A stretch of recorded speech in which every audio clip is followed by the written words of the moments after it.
जय हिंद दोस्तों। आज अब हम बताने वाले हैं यादव सौर दिवस क्या है और क्यों मनाया जाता है।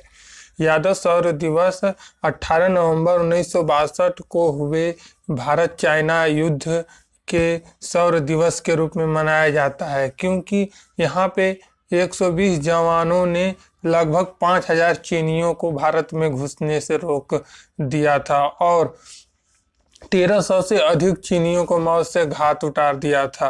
1962 में भारत के जवानों के पास न अच्छे हथियार थे चीनियों के अपेक्षा, तब भी भारत के जवान बहुत मजबूती से लड़े।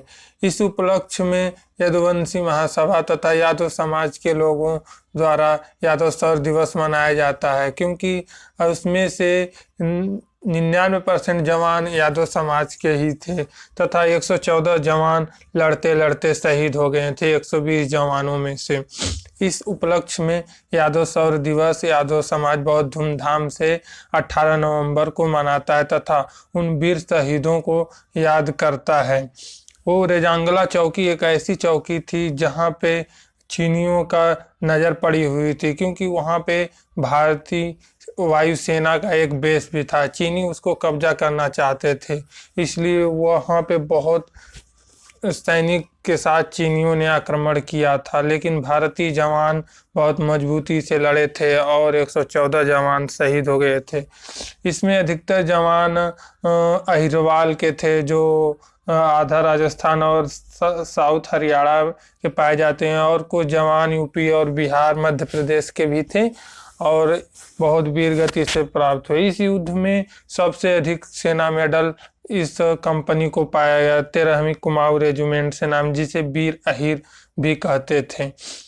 तथा इस यादव सौर दिवस के रूप में बहुत बहुत बड़े नेताओं ने भी तथा सौर दिवस के रूप में मनाते हैं। अखिलेश यादव जी ने भी जवानों को याद किया तथा अब सब पार्टी के नेता शहीद जवानों को याद करते हैं तथा उनके सम्मान में हर साल याद किया जाता है।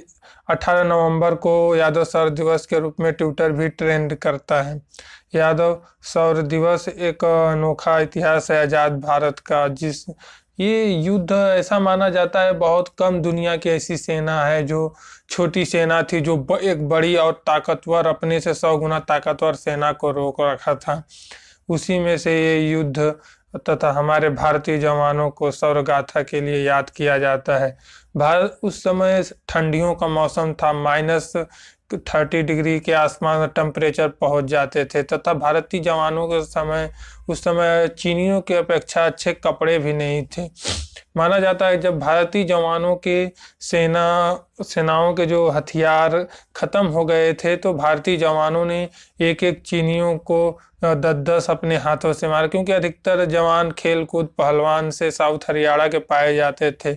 जब एमिनेशन भी खत्म हो गए तो जवान ईटा पत्थरों से चीनियों को मारना चालू किया तथा लता मंगेशकर जी भी ये मेरे वतन के लोगों इसी के लिए गाया था कि एक एक ने 10-10 को मारा, वही 120 जवानों ने किया था। और इस युद्ध को बोला जाता है लास्ट राउंड, लास्ट गोली, मतलब अंतिम गोली तक लड़े थे और अंतिम सांस तक जवान लड़े थे वहाँ पे। और वहाँ पे आहिर धाम, वहाँ क्योंकि सही जवानों को पहले वहीं पर ही, मतलब जो जिस धर्म के रहते हैं उस हिसाब से वहाँ पे अंतिम संस्कार कर दिया जाता था, तो वहीं पे जवानों को अंतिम संस्कार कर दिया गया। चिसुल घाटी जो रेजांगला चौक है, वहीं पर अहिर धाम भी बना हुआ है वीर जवानों के याद में।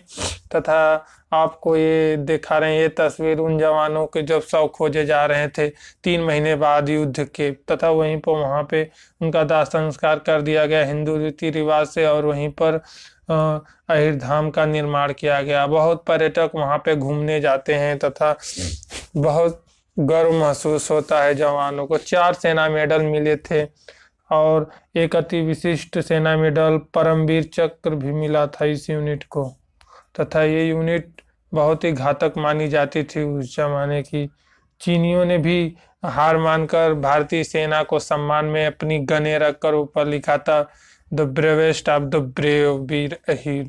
तथा चीनियों ने भी सैनिकों को सम्मान दिया था कि ये इतनी कम सेवा और टुकड़ी जो हम हमारे वीर सैनिकों को लड़े थे तथा हर साल 18 नवंबर को मनाए जाने वाला शौर्य दिवस को रूप में जरूर याद करिए। जय हिंद, जय भारत।